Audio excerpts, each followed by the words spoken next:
ครับตัวนี้มาซ่อมแซมหลังที่สอง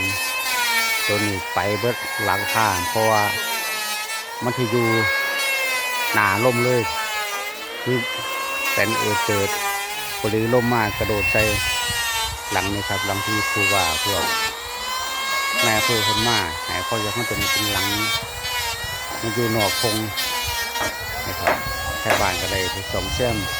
ไปหาไม้ล่มอยู่ในดงในป่าเพื่อมาต่อเติมเฮือนให้พระเจ้าให้มาแล้วเสียถักฝนตกลงมามันก็สิบ่มีหมองส่วนหมองเศร้า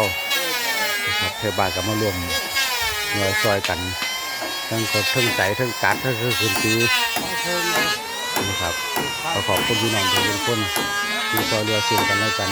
มุ่งใจทีมงานเทศบาลท่านเลขาท่านรอง